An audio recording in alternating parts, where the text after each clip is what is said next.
On travaille par le fait d'organiser des conférences et on est pratiquement à notre 20e conférence et l'organisation des marches. Et ces derniers temps, on s'est dit effectivement à la demande de la société civile de participer à des débats avec la société civile, et c'est ce qu'on a fait la dernière fois à Ehdaden et à Taqliat il y a pratiquement une semaine.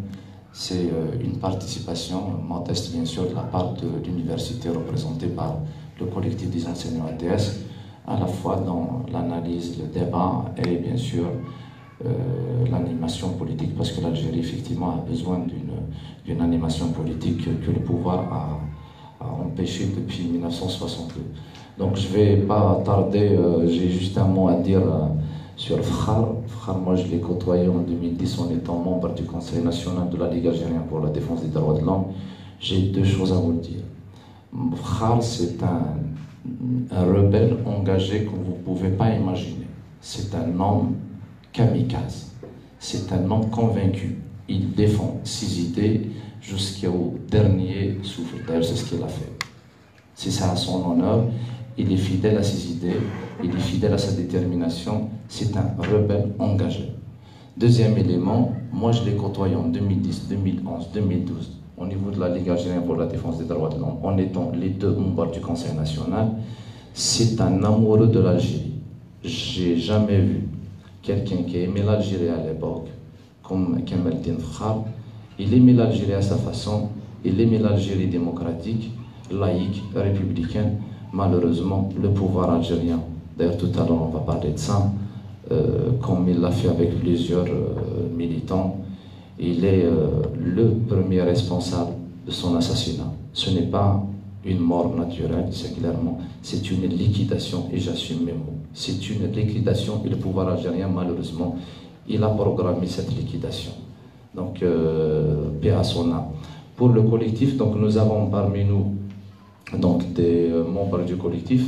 À ma gauche, nous avons Hakim Amokran, professeur à l'université de Béjaïa.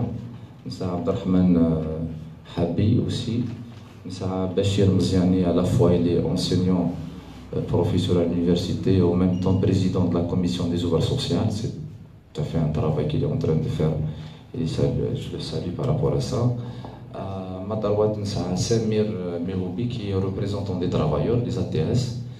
Nous avons une militante engagée, enseignante à l'université de Béjaïa, c'est Sabrina Zouagui, et Rachid Saa aussi, professeur à l'université de Béjaïa. Donc voilà le collectif. Parmi nous aussi d'autres membres. Je tiens à remercier le professeur Chérigan d'avoir accepté aussi l'invitation. Il est parmi nous. Ça a Nassim,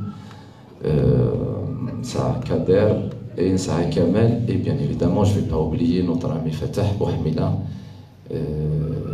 pour bien sûr avoir organisé cette table ronde sur regard croisé sur la révolution en marche. Certainement, il y aura tout un débat sur toutes les questions relatives justement à cette révolution en marche. Voilà Mouloud d'une manière générale.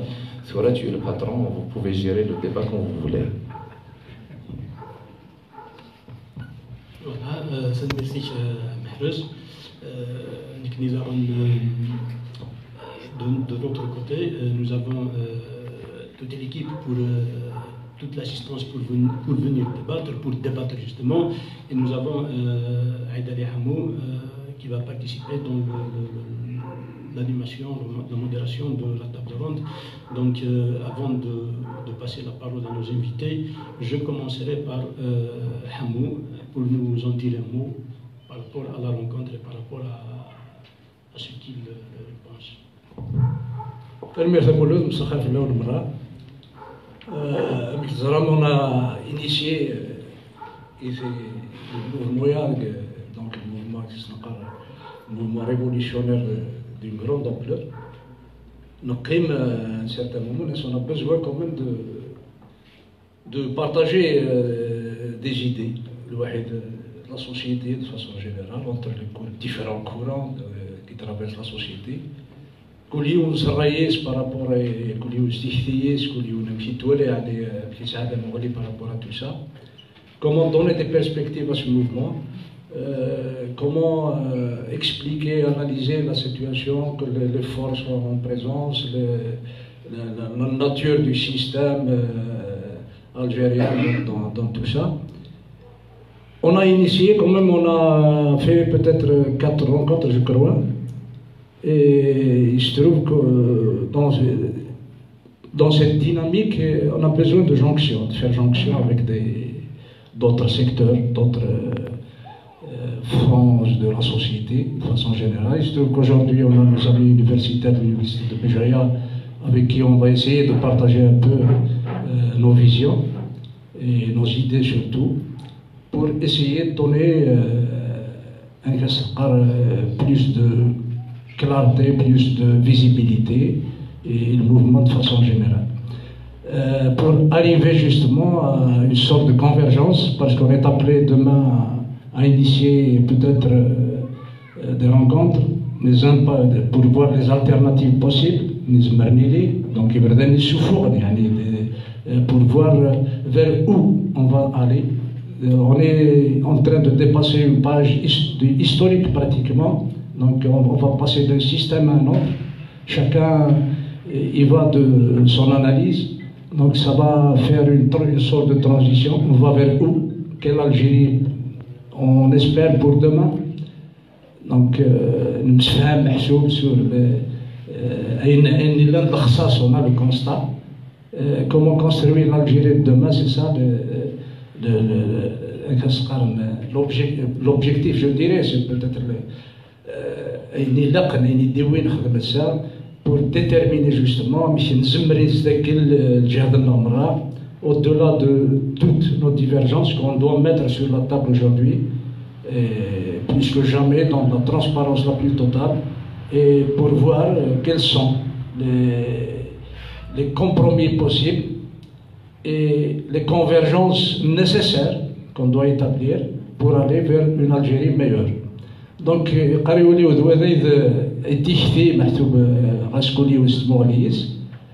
et les alternatives proposées aujourd'hui, on est devant un système autiste qui ne propose rien du tout sinon la pérennité du système, donc il n'a rien de nouveau à nous proposer. Et les propositions essentielles, les plus positives, les plus intéressantes aujourd'hui, doivent émaner nécessairement donc comment nous donner des forces nécessaires, comment déjà ça nous règle l'espoir maintenant. Déjà on a retrouvé confiance en nous-mêmes, chaque secteur commence à retrouver confiance guibanise. C'est cette confiance qui nous fera plus de force pour l'Algérie de demain, pour construire une démocratie majeure, une justice,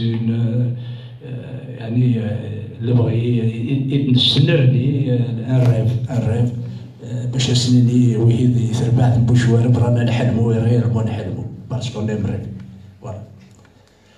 Donc, je pense que dans la structure de débat, les camarades vont intervenir chacun pour donner une vision. Après, l'assistance, bien sûr, doit intervenir aussi pour chacun pour qu'il puisse donner son avis.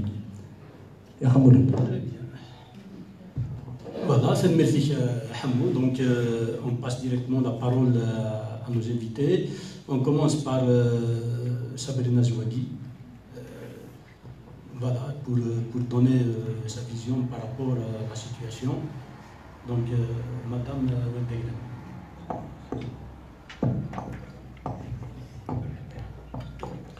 C'est très Lawen. Pour l'invitation, on est très très content d'être ce soir parmi vous. Le premier mot d'abord que j'aimerais dire, c'est certainement à propos de Kamaldine Frah. Ça nous choquer complètement, nous sommes abattus. C'est ce matin, Émile Lenzahidi maintenant pour la marche à Béjaïa, on reçoit la nouvelle.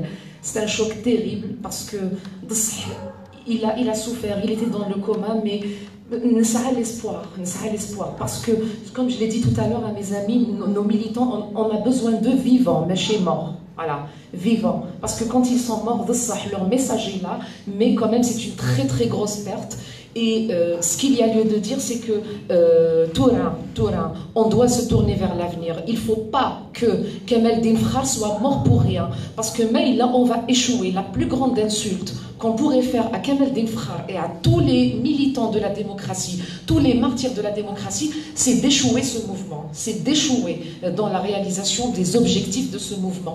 Donc, n'oublions pas que nous avons, les geôles algériennes sont pleines de détenus d'opinion. Il y a beaucoup de détenus, soit des détenus d'opinion, des militants, Hadj Gharmoul, et le co-détenu de Kamel Dinfrar, et tant d'autres, un peu partout en Algérie, mais surtout aussi les détenus des règlements de compte. Donc Rebrab, Louisa Hnoun, avec tout ce qu'on peut avoir contre eux, même les autres membres de l'Aïsaba, comme on dit, parce que ce n'est pas une vraie justice. C'est une justice qui n'est pas juste, c'est une justice qui est celle des règlements de compte. En arabe, adala intiqamiyya, alors que nous, on veut une vraie justice qui rende justice, qui établisse en fait ce dont on rêve, l'état de droit. Donc, on doit continuer le combat pour libérer le reste des détenus qui croupissent encore dans les geôles algériennes. Sinon, pour revenir à ce mouvement, vous savez, il y a beaucoup de gens qui disent on a été pris de court. Une révolution de Kanaka, Gharata le 16 février, dans le reste du territoire national le 22 février. Moi, je ne suis pas d'accord avec ça. On a tous été agréablement surpris par l'élan populaire extraordinaire, une première en Algérie, dans l'Algérie, c'est-à-dire à part l'élan de la révolution algérienne contre le colonialisme, on n'a jamais eu un élan aussi extraordinaire. Mais en fait, c'est pas, ça ne doit pas être une aussi grande surprise que ça. Pourquoi? Parce que s'il y a pu y avoir maintenant cette révolution, ce n'est pas un hirak, comme le dit mon ami effectivement. C'est une véritable révolution en marche parce que c'est une révolution qui va amener, nous voulons qu'elle amène un changement radical sur tous les fronts, pas uniquement sur le front politique. Eh bien, pourquoi pour moi, c'est pas vraiment une surprise? Eh bien, parce que cette révolution, elle a été balisée par les anciens. Vous ne vous êtes pas réveillés le 22, j'espère.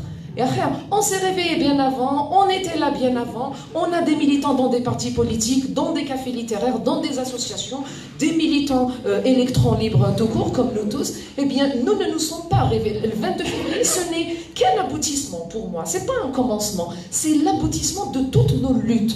Depuis Aït Ahmed en 63, eh bien, jusqu'à arriver au 22 février.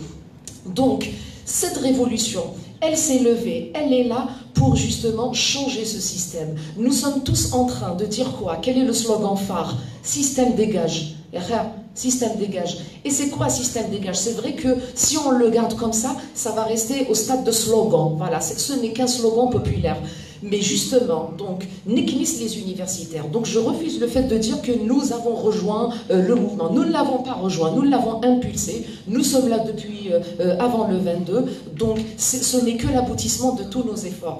Eh bien, après donc le soulèvement du 16 février et du 22 février, Niknis les universitaires, nous n'avons fait que assumer nos responsabilités et prendre les choses en main, après avoir participé donc à les impulser. Avant d'arriver en fait à l'université, Aqlardaïni dans une région qui signifie beaucoup de choses pour moi, spécialement, il y en a qui devinent de quoi je vais parler. Cette salle, j'en garde un souvenir effroyable et en même temps, j'en garde l'un des meilleurs souvenirs de toute notre vie. La société civile Fgaïs est à l'avant-garde. Nous pouvons être fiers de ça. Nous sommes à l'avant-garde. La Kabylie, d'autres régions aussi. Nous sommes à l'avant-garde. Il ne faut pas avoir peur de le dire. Ce n'est pas du régionalisme ni quoi que ce soit. C'est une réalité. Eh bien, Waqqas, justement, un certain 22 juillet, 22, 20,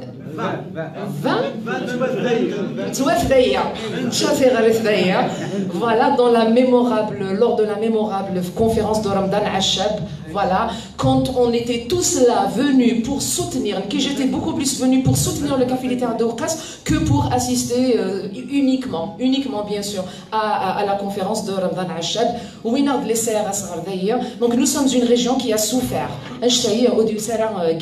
L'éveil populaire, il n'est pas, c'est pas un don du ciel comme ça, mais nous l'avons payé. Nous l'avons payé, nous, les CRS, pour combattre quoi? Pour combattre la culture. Voilà, pas de culture. Pas de livres. Voilà, pas de démocratie, pas d'expression.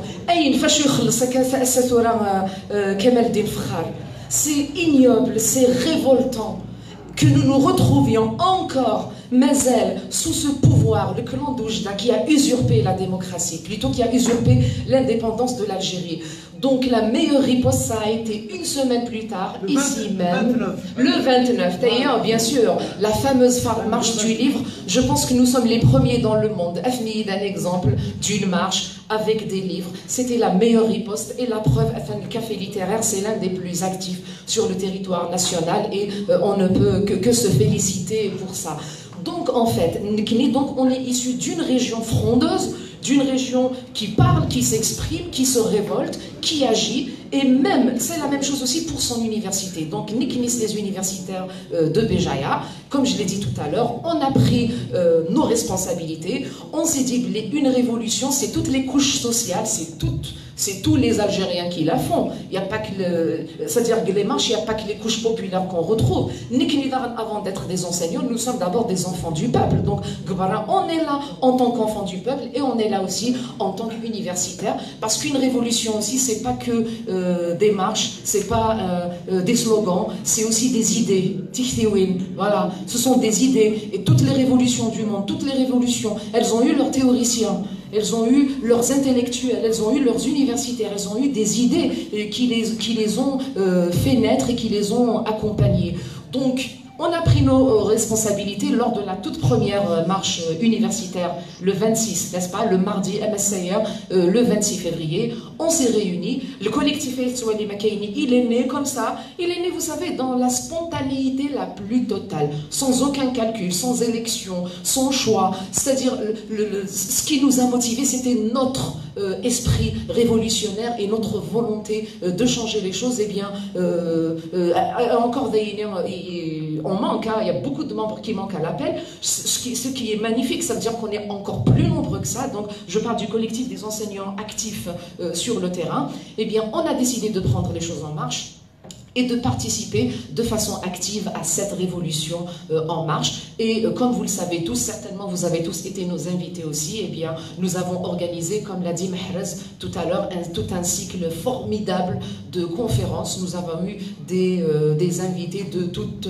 tendances, de tous les domaines. Il n'y avait pas eu que des hommes et femmes politiques, il y avait des intellectuels, des professeurs universitaires, des écrivains, des hommes de loi, des avocats, rappelez-moi encore des collectifs féministes, journalistes, des chercheurs en islamologie, Saïd Jaboukhel, que vous avez aussi accueilli ici parmi vous. Monsieur professeur Chawigan, ça me fait très plaisir de vous voir aussi parmi nous en tant que professeur, écrivain, intellectuel également. Il est intervenu lors de nos conférences. Les conférences, c'était pas pour faire du spectacle, kanaka, c'était pour favoriser le débat. Parce que la révolution haïnie ne va pas marcher. Elle ne va pas réussir sans débat. Vous savez, le Oulèche, quelqu'un qui détient la solution miracle, la solution magique. C'est-à-dire, les gens, c'est vrai qu'ils nous regardent tous, ils ont des attentes par rapport à nous, Niknis, les universitaires, comme si on avait une solution magique. En fait, il n'y a pas de solution magique. La solution magique, elle est le débat, elle est les échanges, et c'est pour ça que nous, la première chose que nous avions favorisée, c'était le débat. Et donc, dans la vingtaine, n'est-ce pas, de conférences que nous avons organisées, eh bien entendu, nous ne sommes pas responsables de ce que nos invités ont dit. Nos invités ont proclamé, ils ont donné peut-être des solutions que nous ne partageons pas tout à fait, mais c'est ça le débat démocratique, justement. Donc, on a énormément, on a retenu énormément de choses de ces conférences, et justement, nous sommes en train de faire des rédactions, de rédiger des synthèses, parce qu'en fait, c'est à partir de ces conférences et à partir de ce que tout un chacun parmi nous, c'est horizontal parmi nous, il n'y a ni leadership, ni rien, voilà, chacun dans son domaine, voilà, eh bien, nous sommes en train de proposer des solutions. Pourquoi? Pour la nouvelle, un projet de société à venir, pour la nouvelle république que nous voulons construire, la république de l'état de droit, la république d'un système civil, d'un état civil et non militaire. Parce que, je terminerai pour passer donc la parole à mes collègues, Parce que Unkisara Bouteflika pour se retrouver avec Gaïd. Voilà. Donc, nous savons que même depuis le début, ça a toujours été un système militaire qui a été aux commandes dans ce pays. Mais Torah, c'est le moment ou jamais pour nous de mettre fin, non pas à Bouteflika, non pas à Gaïd, parce que le système, c'est pas des noms, c'est pas des hommes. Le système, justement, ce sont des pratiques, ce sont des institutions militaires qui sont là, qui sont aux commandes et qui sont encore en train de décider du destin de tout un peuple. C'est un jeu d'enfant. Eh bien, non, ce pays est beaucoup plus grand que ces hommes qui sont en train de squatter le pouvoir. Ce peuple est beaucoup plus grand et nos intérêts sont beaucoup plus grands que ça. Donc, du débat va jaillir la lumière et donc je passerai la parole à mes collègues pour leur prise de parole et bien sûr, on reviendra encore. On va vous proposer, mais vous aussi, vous allez nous proposer. Donc, je vous remercie énormément de m'avoir écouté. Merci.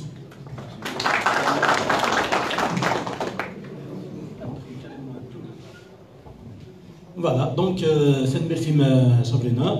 Je propose à nos invités qu'on fasse un tour de table et on va commencer par Fatah. Bien sûr. Mais moi je suis pas sur la table. Donc voilà, et on fait un tour de table comme ça. Attendez nos micros.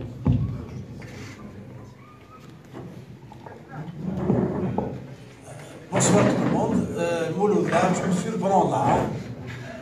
Je ne sais pas trop quoi dire. En fait, je n'ai pas synthétisé ma pensée, mais sinon. Je viens d'intervenir tout de suite.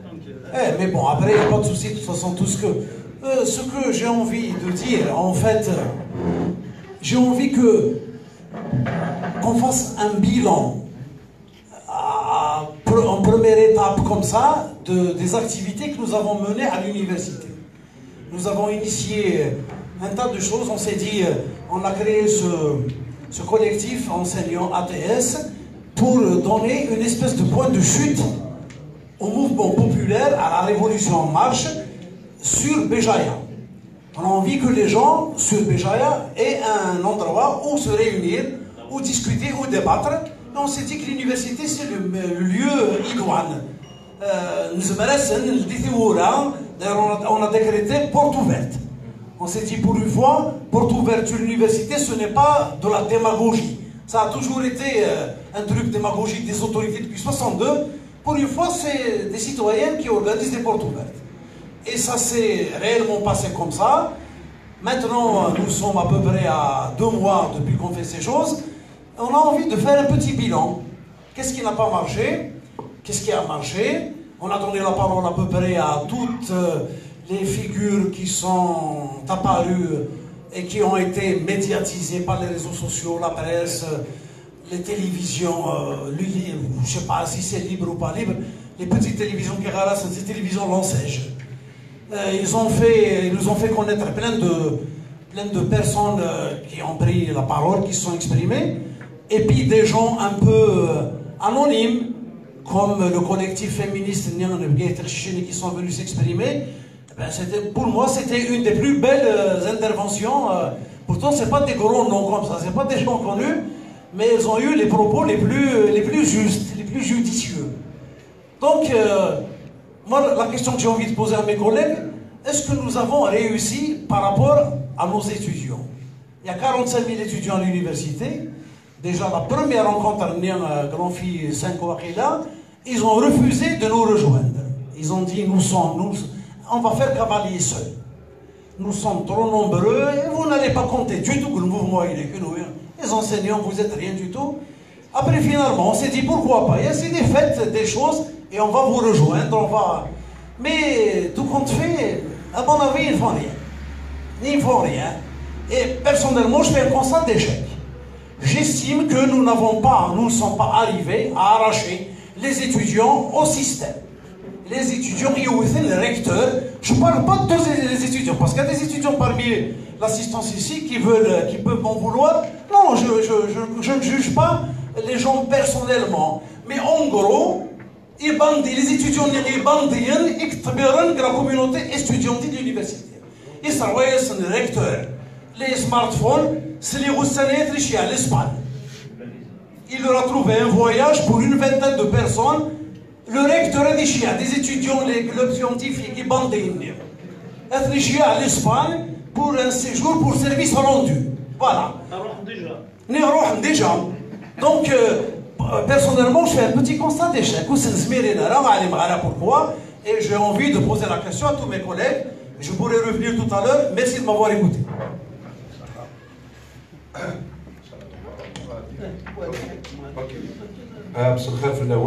Bonsoir à tout le monde. C'est Hakim Ombran du département d'Arabe.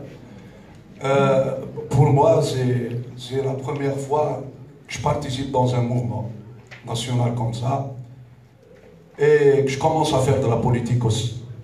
C'est grâce à ce mouvement-là qui m'a permis, moi, un simple citoyen algérien, un simple enseignant à l'université, d'être au milieu d'une foule grandiose le 22 février et de crier ma colère et ma rage contre ce pouvoir illégitime, ce pouvoir hakkar, ce pouvoir policier qui nous a privés de la liberté, de la démocratie et de la dignité.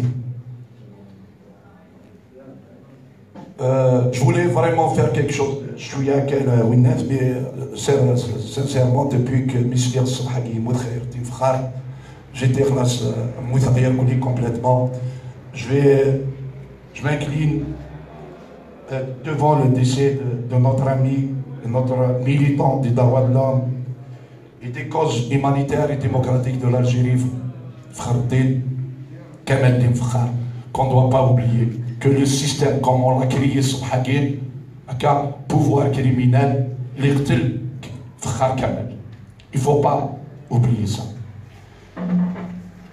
Pour le collectif des enseignants et des ATS de l'université de Djéa, à partir du 26 février, on a ouvert des débats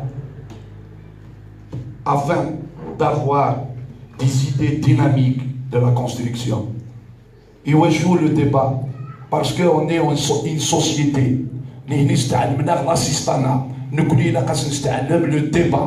débat avec tout le monde.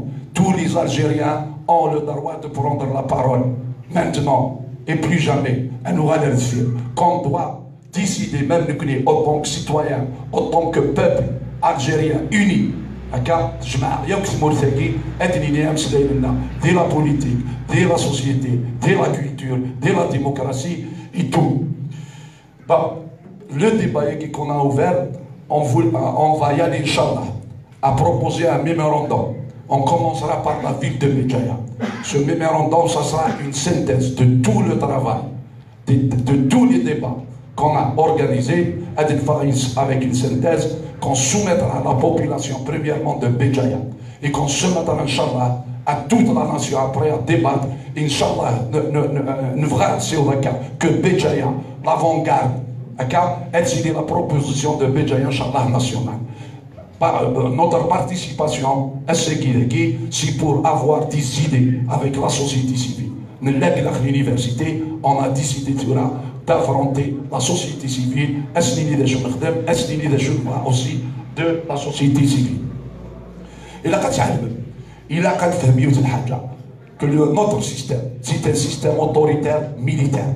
لازم يطيح النظام العسكري، لازم يطيح النظام البوليسي السياسي في الجزائر. خلاص la politique, c'est tout le peuple à يخدم la politique. 19. Il faut, il y a des choses en français, إرجاع الديمقراطية depuis 88. La révolte des jeunes de 88, نفرض وين كيعاش 88, 89, 90, نسعى بتي ديسبواري من l'Algérie, on aura une nouvelle Algérie. Mais Allah غالب. En décembre 91, Arzan Koulish a le système militaire autoritaire a tout bafoué, a tout détruit, le 22 février. Nous connaissons les 88, les années 90, on va pas se taire. On a une autre fois de nos on participe au contraire, il faut qu'on soit en force à partir du 22 février et de ce qu'on est en train de faire. Il faut que la démocratie, dans tout, il a la démocratie, nous connaissons la Kabylie, fait bien la démocratie. Mais il faut que les certaines régions, surtout les hauts plateaux, Sahara, à partir du mouvement, ça commence déjà. Il faut qu'ils comprennent que la notion de démocratie, ça ne veut pas dire qu'elle prendre la parole, mais de participer activement dans le processus politique de l'Algérie. Voilà, bannir totalement la centralisation. Vous voyez le point faible, parce que tout est centralisé à Alger, tout est centralisé par le système. Mais avec la décentralisation, avec des idées de chaque région, on arrivera à construire, Inch'Allah, une nouvelle Algérie. Bon, ce qui est là, le mouvement a rendu la dignité à l'Algérien. Asmin Sla ou Yahya, il qarad, tchouak, le bec, il te bag. Nous connaissons l'idée alors, c'est avec notre parole, avec nos décisions du peuple, avec l'idée, nous connaissons les génies, mais nous connaissons les dictatures.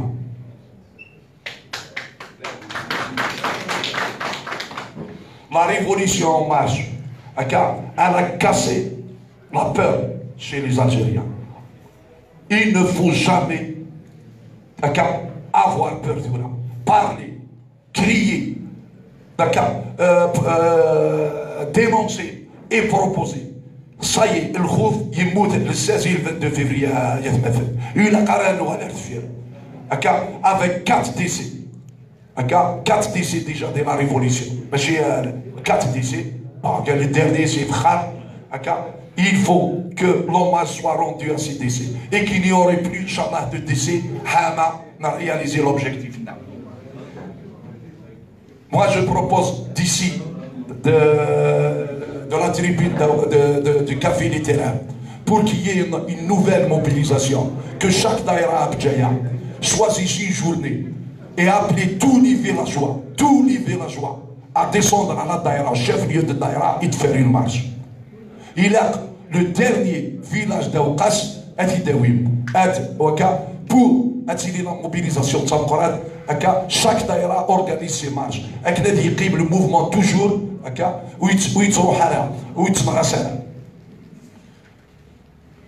pour l'objectif essentiel, on demande quoi? On demande une Algérie nouvelle. C'est quoi cette Algérie nouvelle? Une démocratie, une Algérie libre, une presse libre, une société moderne, une femme libre. Et on l'a bien précisé, l'université de la déclaration de 10 mars. On a dit cette déclaration politique qui a fait vraiment un écho de la société algérienne, si je ne me trompe pas, M. Bouhamila. Se trompe partout cette déclaration. On a la fin, je termine. Pour l'avènement d'une république moderne, sur l'identité originale de l'Algérie, originelle, oui, pour un État garantissant la séparation politique et du religieux, le respect et la promotion des droits humains, des institutions, allant dans le sens de la sécularisation de la société. Enfin, nous connaissons de demander par cette déclaration cette nouvelle Algérie, et je vous remercie de m'avoir entendu. Et Tahiyat Jazair, Assa Azka, Akdudi Laïla.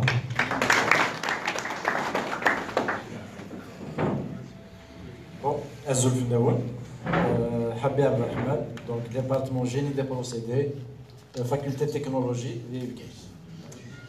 la collègue Sabrina et Ni Hakim. Il y a d'autres collègues qui vont intervenir sur certains points. On a la contre-révolution.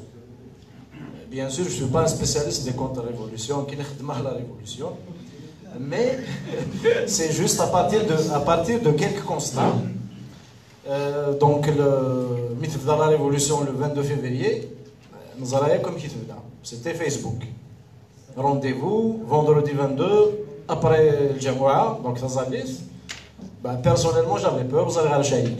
Après Tazalith, on a tous peut-être imaginé des Tchoumar, des Khondiar, etc. Donc les salafistes qui vont sortir, qui est personnellement le 22 de février. Donc pour être clair. Pourquoi? Parce que c'est anonyme. On ne sait pas un site qui a appelé.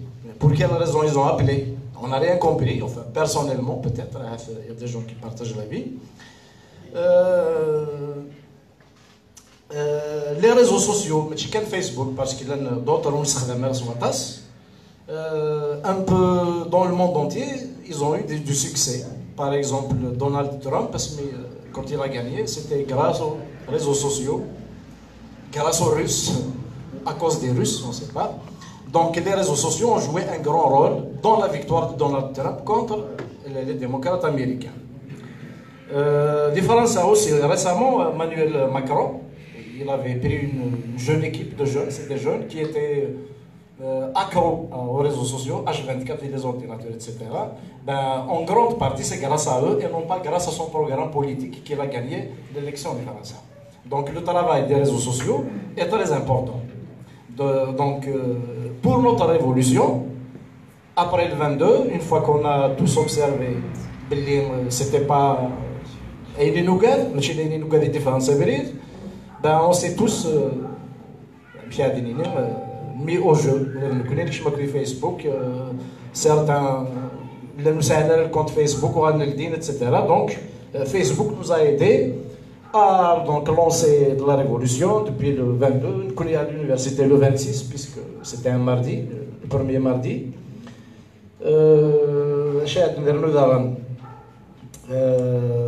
Ils permettent, les réseaux sociaux comme Facebook permettent une meilleure diffusion des informations. Donc on s'informe, on se met au courant rapidement, sans faire de réunion ni quoi que ce soit. Malheureusement, le Facebook dans les réseaux sociaux, c'est que même l'adversaire, le pouvoir par exemple, ça a la possibilité de Facebook et les réseaux sociaux de façon générale. Ben, ils ont organisé, il paraît, moi je n'ai pas la preuve, mais qu'ils ont mobilisé énormément de personnes et de moyens pour contrecarrer, via les réseaux sociaux, la révolution. J'avais personnellement constaté que quelques personnalités, je ne vais pas les citer, hein, pour ne pas vexer peut-être Hiram, à chaque fois qu'une personnalité connue, opposante au système, etc., fait une déclaration, un parti politique d'opposition fait une déclaration, les premières réactions, elles sont toujours négatives. Négatives avec des insultes. Régionalisme, on raconte des choses qui n'existent pas, sur les personnalités et les personnes, juste pour semer le doute. Donc ça, c'était leur travail. Les mouches électroniques. Donc c'est la première arme du pouvoir pour contrecarrer la révolution. Donc les réseaux sociaux, parce que les Algériens, même les universitaires, les intellectuels, même les chabés ou les simples, Facebook. Parce qu'il y a des photos, il peut lire une phrase, il arrive à comprendre le message. Alors, donc les mouchagis, donc ils guettent ça tout le temps, sans arrêt, toutes les personnalités et les partis d'opposition. À chaque fois qu'il y a un commentaire contre le pouvoir, il y a toujours une meute qui va se mettre à insulter, à contrecarrer, etc., etc. Bien sûr, il y a beaucoup de gens qui cheminent des labs, surtout quand ils s'attaquent à la Kabylie. Donc il y a toujours le mot racisme qui revient, le Kbaïl, Zouara, etc. Donc il y a parmi nous des gens, parfois, sous l'effet de la colère, il y en a trop, ils lisent beaucoup d'insultes, et à un moment donné, ils se disent je vais répondre au Lenkini. Donc on rentre dans le jeu, et ça c'est mauvais. Donc personnellement, si je peux conseiller quelqu'un, ne répondez jamais aux attaques racistes. Parce que les mouches, c'est leur spécialité, ils ont fait une question de vie ou de mort pour eux.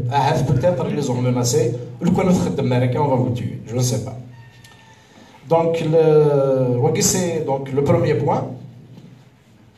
Le deuxième, il y a les infiltrations. On a constaté que dans nos marches, surtout récemment, depuis 3 ou 4 marches, nous sommes revenus avec un carré de l'université bien organisé, et à un moment donné, il y a des personnes qu'on ne connaît pas et qui essayent de semer la zizanie. Nous, on s'est mis On prépare nos slogans contre Gaïd, contre l'armée, etc. Dès qu'on prononce Gaïd, il y a quelqu'un qui reprend Sarraqin, etc. Donc qui nous voit, qui essaie de nous ramener sur le terrain de la corruption. C'est comme si le problème, c'est seulement la corruption en Algérie. Donc il ne faut pas toucher les tenants du pouvoir, entre autres l'armée, etc. Donc les intimidations, quand ils infiltrent, on a eu donc un cas, un collègue, donc Tidiner Mharz, qui a été personnellement, enfin, ils ont essayé de l'intimider et même de le menacer. Bien sûr, l'objectif c'est de faire peur, de dissuader peut-être, mais bon, je pense qu'ils ne savent pas qu'ils ont à faire. Ça ne marchera pas parce que les gens qui organisent ces marches, ils ont énormément d'expérience et ils ne tomberont pas dans le jeu. Et on ne lâchera pas facilement.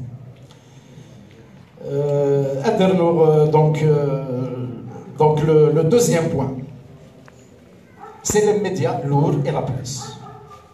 Donc les télévisions, quand on dit les télévisions nationales, car on n'a pas de télévision nationale. On a des télévisions au service du gouvernement et seulement au service du gouvernement. Elles ne sont pas du tout objectives dans le traitement de l'information. Ils prennent une marche, par exemple, ils vont choisir un endroit où il y a 50 personnes, puisque dans les carrés, il y a des fois du vide. Ils focalisent la caméra donc quelques citoyens. Ils disent jamais, ils demandent pas, ils disent jamais, ils demandent le changement de système.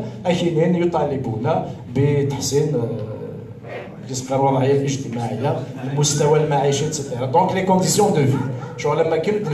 Pour faire dégager ce système. Les journaux, c'est pareil. Les journaux publics, le Moujahid, il est encore fonctionnel. Il y a d'autres c'est dans la presse privée, que ce soit les télévisions ou les journaux, tels que Nahar, Chourouk, donc tout cela on les connaît. C'est des journaux du pouvoir, de toute façon, il n'y a rien à espérer de leur côté. Ils ne donneront jamais une vraie information, que ce soit concernant le mouvement, que ce soit les personnalités. Vous allez peut-être ils ont annoncé la mort de Fkhar, je ne sais pas. Mais ça m'étonnerait. Ils n'ont même pas fait allusion à la mort de Fkhar.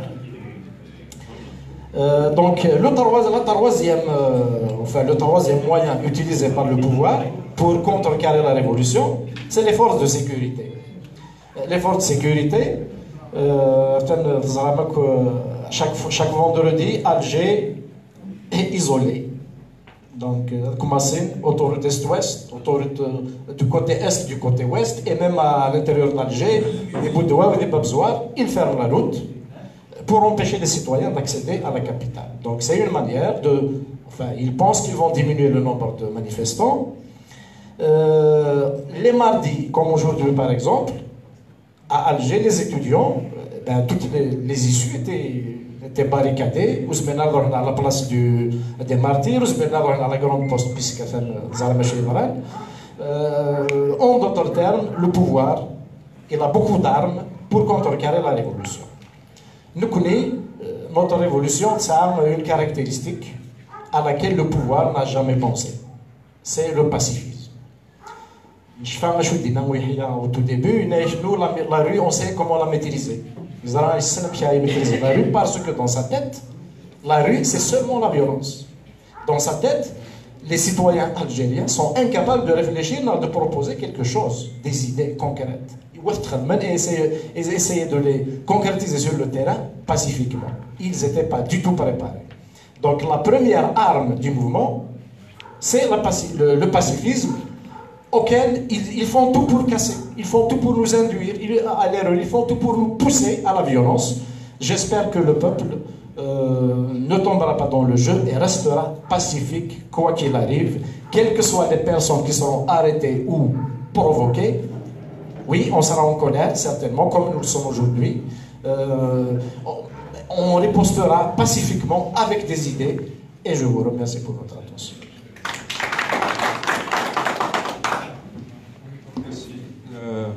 Donc c'est M. Mziani Bachir de l'Université de Béjaïa. Alors, je ne reviens pas sur ce qui a été dit par mes collègues, mais bon, je me permets de dire, en tant qu'universitaire, étant donné que notre tâche, c'est de former des générations pour cette nation, en ce moment d'une deuxième révolution, on doit être aussi donc, les leaders, je dirais les leaders d'opinion, pour éclaircir les choses à la population. Donc j'ai fait le parallèle entre la révolution qui a été menée par nos aïeux, à savoir la révolution pour une indépendance territoriale, je l'exprime bien, c'est-à-dire نشوفوا عداو كوخيل لجدودنا mais مازالوا نشوفوا عداو قراينا. La révolution actuelle, c'est une révolution idéologique. Il devait arriver un jour ou l'autre, parce que la révolution qu'on a fait pour le territoire, il a laminé la génération de novembre 54. Il a laminé, que ce soit sur le front donc, du combat, que ce soit sur les élites. Donc, on a trouvé le moyen d'éliminer toutes les élites qui ont contribué à donner un sens à la révolution de novembre.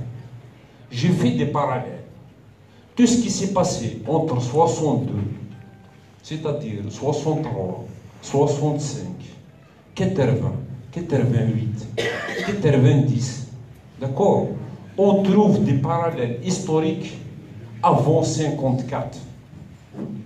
Donc, si on compare le 22 février au 1er novembre 54, on a fait la première étape. Effectivement, en 54, après le 1er novembre, le déclenchement de la révolution de 54, comme il a dit Shahid Zéro Youssef, il a dit, donc, on va déclencher la guerre et on va la donner au peuple.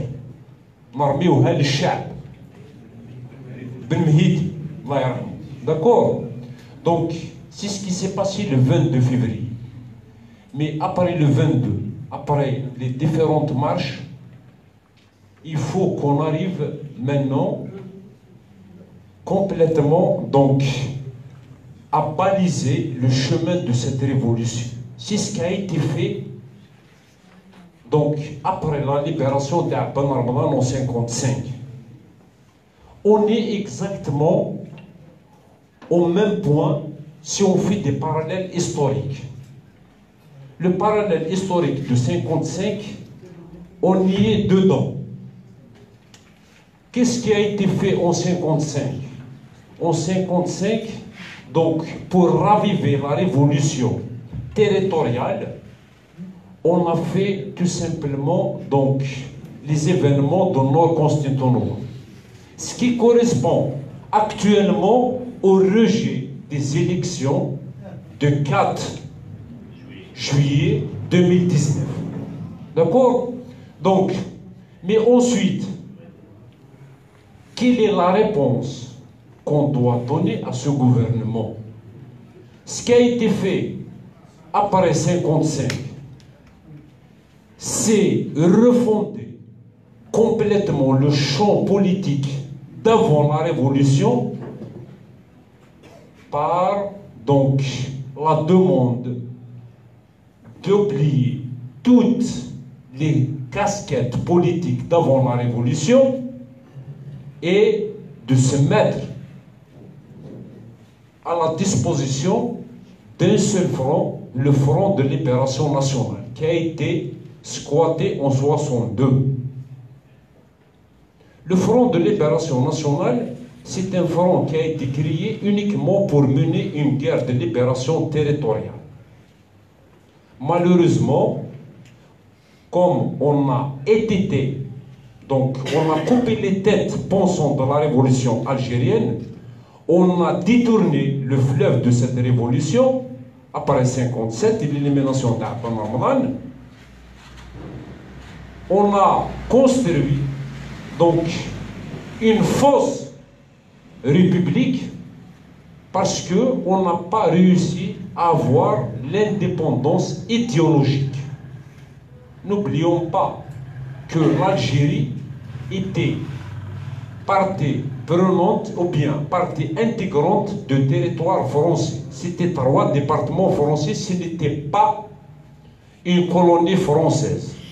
C'était un territoire à part égale avec l'ensemble des départements de la métropole. Mais avec cette génération, nous avons réussi, ou ils ont réussi, à avoir une indépendance territoriale. Mais on n'a pas notre indépendance idéologique. L'indépendance de l'Algérie a construit une république avec donc un soubassement idéologique qui dépend toujours de colonisateurs. Il est temps, avec la révolution du 22 février, de mener une révolution pour une indépendance idéologique. Donc, on doit arriver à construire, se creuser, pour arriver à faire le parallèle avec ce qui a été fait de la Somalie de 56 pour donner donc une ébauche à cette révolution. Ce n'est pas pour permettre de donner donc des noms qui vont s'asseoir, comme je l'ai dit dans plusieurs interventions, parce que le pouvoir actuel, il se croit qu'il y a une table qui est rectangulaire, ils ont leur place d'un côté de la table et ils attendent quels sont les autres, l'autre partie qui va s'asseoir en face d'eux pour des négociations. On doit leur faire comprendre que cette table-là, elle est cassée. Il sera remplacé par une table circulaire et les gens qui vont s'asseoir autour de cette table, ce ne seront uniquement que les représentants légitimes de ce peuple qui mène sa révolution idéologique. Je vous remercie.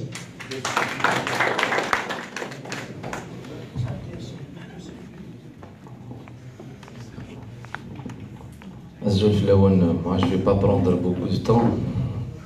Juste quelques petites remarques. Et puis, on va lancer bien évidemment le débat après l'intervention de mes 3 autres camarades. Quand Bouteflika, Abdelaziz du mois, a proposé au début des années 2000 le projet de la concorde civile, certainement vous avez en mémoire une idée. Il y avait une petite manifestation du côté de Sahchouada. C'était une vingtaine de membres d'une association à l'époque on appelait l'association des familles disparues, et a été réprimée parce qu'effectivement ces familles de disparus, je salue leur combat parce que le combat ils ont contesté le projet avant même le référendum. Le jour même, Abdelaziz Bouteflika accorde un entretien à la radio Monte Carlo. La journaliste, elle lui pose la question suivante. Elle lui dit Monsieur le Président, il y a apparemment des Algériennes et des Algériens qui sont contre le projet de la concorde civile. Il lui dit c'est une manifestation qui a regroupé une vingtaine de personnes désespérées. La journaliste, elle lui pose une deuxième question.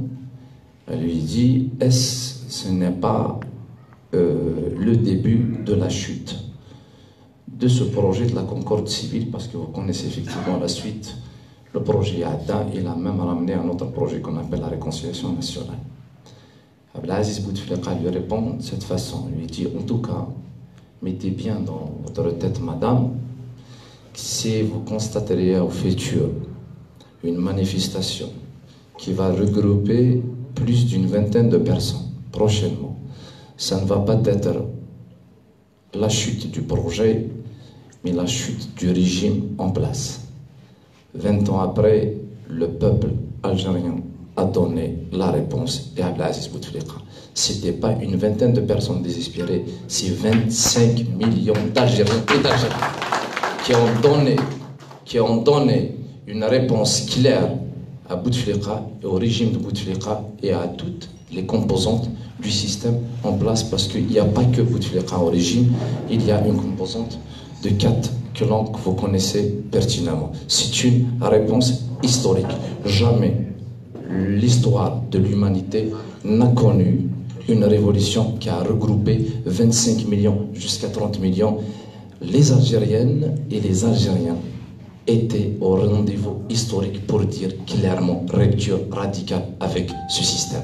Et bravo aux Algériennes, bravo aux Algériens. Ça, c'est important pour l'histoire. Deuxième élément. Effectivement, tout à l'heure, mes camarades ont parlé de Kemal el-Din Fakhar, paix à son âme. Moi, je pense qu'on est tous des Kemal Fakhar. Parce que nous avons ce côté rebelle, pour des raisons multiples. Mais ce qui est très important aujourd'hui, le décès de Kemal el-Din Fakhar ne doit pas être un événement ou un fait divers. Il doit nous interpeller aujourd'hui pour parler de toutes les personnes incarcérées aujourd'hui arbitrairement. Nous avons son compagnon, Aoufi. Nous avons le Haj Gharmoul. Haj Gharmoul était le premier à dire clairement non au 5e mandat. Nous avons Ben Naoum, incarcéré depuis pratiquement 6 mois à Rilizane. Lui aussi, il a entamé depuis quelques semaines une grève de la faim. Et j'ai discuté moi personnellement avec son avocat. Son état de santé aussi s'est aggravé ces derniers temps. Nous avons aussi d'autres personnes malheureusement incarcérées qui sont des prisonniers d'opinion, des détenus d'opinion. Aujourd'hui, effectivement, la mort de Kemal el-Din Fakhar va nous interpeller pour dire clairement à ce régime que basta, ce n'est plus comme avant.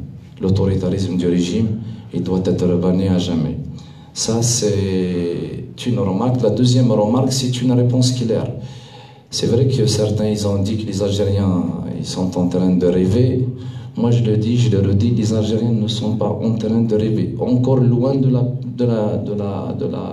du populisme et la démagogie. Les Algériennes et les Algériens ne sont pas en train de rêver. Ils sont en train de réaliser leurs rêves. Ils sont en train de réaliser. Ce n'est pas de la démagogie. Ils ont cassé le mur de la peur.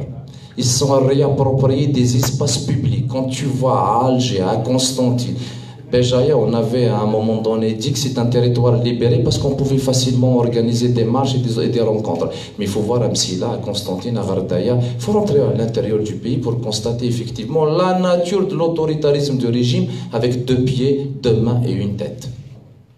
Nous, c'est un sentiment, c'est une existence à travers les institutions de répression, mais ailleurs, je ne vous cache pas. Et vous connaissez certainement mieux que moi la situation de l'intérieur du pays, au sud. Là où vous voyez un peu le... Donc les Algériens ne sont pas en train de rêver, ils sont en train de réaliser leur rêve grâce à une détermination extraordinaire.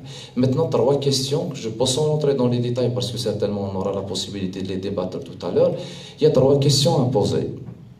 La première question, loin de la théorie du complot, parce que certains ils essayent un petit peu d'intégrer cette question, il faut poser une question très simple. Qu'est-ce qui a poussé les Algériens de se réapproprier de la rue et de dire clairement, système dégage. Le dégagisme a commencé effectivement depuis le 16, mais il faut se poser la question, qu'est-ce qui les a poussés? Qu'est-ce qui nous a poussés à sortir, à se manifester et à porter haut et fort cette revendication majeure qui est le dégagisme, système dégage. Certainement, on aura tout à l'heure un débat sur ça, loin de toutes les spéculations. Les Algériens, il y avait un ensemble de facteurs importants qu'il faut étudier pour qu'on puisse effectivement, aujourd'hui, proposer des éléments. Deuxième élément, plus important, c'est qu'on ne peut pas proposer quoi que ce soit aujourd'hui si on ne fait pas l'autopsie du système politique algérien depuis 1962, voire depuis l'assassinat d'Abbel, voire depuis la création du FLN, voire depuis 1949, voire depuis 1926. On ne peut pas aujourd'hui proposer quoi que ce soit comme alternative si on n'analyse pas la nature du système algérien. Moi, j'ai fait une petite recherche, l'analyse m'a donné qu'il y a 10 assises de ce système qui dure depuis pratiquement 1962 à nos jours, l'autoritarisme, la corruption, le patrimonialisme, le paternalisme, etc., etc. Troisième question, quelle alternative pour quelle rupture? Ou pour quelle rupture, pour quelle alternative? Aujourd'hui, c'est tout le monde qui parle du processus constituant, mais le plus important, dans l'autopsie du système algérien, on constate une chose qui est fondamentale. Le système algérien, il n'est pas homogène. Il n'a jamais été homogène. Au contraire, il est constitué de 4 clans qui sont tués depuis longtemps. Le pouvoir algérien, ce n'est pas une histoire d'amour. Contrairement à ce qui est issu de la diversion, ils ont des divergences profondes, ils ont des idéologies différentes, ils ont des soubassements différents. Le système il est composé depuis pratiquement longtemps de 4 éléments principaux. Un, c'est l'alliance présidentielle ou la présidence depuis longtemps. Ça a été instauré par Ben Bella comme un centre de décision, ou du moins celui qui détient le processus décisionnel. Nous avons l'état-major, et ça va nous faire revenir à la nature réelle du système algérien, qui est une nature militaire. D'ailleurs, aujourd'hui, c'est les militaires qui gèrent. La démission de Bouteflika, après avoir été poussée par le peuple via sa révolution en marche, a dévoilé clairement les véritables décideurs. Les véritables décideurs depuis 1962, c'était des militaires, ils sont encore des militaires et ils se cachent derrière cette logique ou cette nature qui sont pratiquement les déteneurs de la légitimité révolutionnaire pour nous imposer leur dictat. Du moins, l'état-major joue ce rôle politique et elle détient aussi comme structure le processus décisionnel. Nous avons le DRS ou les résidus du DRS ou les renseignements aussi. Ils ont des instituts, ils ont leur logique, leur philosophie et aussi ils constituent un pouvoir. Et nous avons un dernier élément, et ça a commencé depuis l'ouverture entre guillemets de Hamaroche dans les années 89-90 de cette liberté économique, cette ouverture politico-économique, des familles qui détiennent l'argent, ou ce qu'on appelle généralement l'oligarchie, ou les familles d'affaires qui détiennent cet argent, qui sont soutenus à la fois par les militaires ou les résidus de DRS. Du moins, ce que je peux vous dire d'une façon très importante, c'est un élément, certainement on va le débattre tout à l'heure sans pour autant que je puisse rentrer dans les détails, on ne peut pas aujourd'hui proposer une alternative ou un processus constituant sans pour autant analyser le système algérien. L'autopsie du système politique algérien, elle s'impose. C'est-à-dire, cette analyse, elle peut nous permettre aujourd'hui d'avancer des éléments. Du moins, si on prend, dernière phrase, si on prend depuis pratiquement le début de cette révolution, nous avons recensé plus d'une vingtaine de propositions de partis politiques, de sociétés civiles, etc. Il y a un consensus.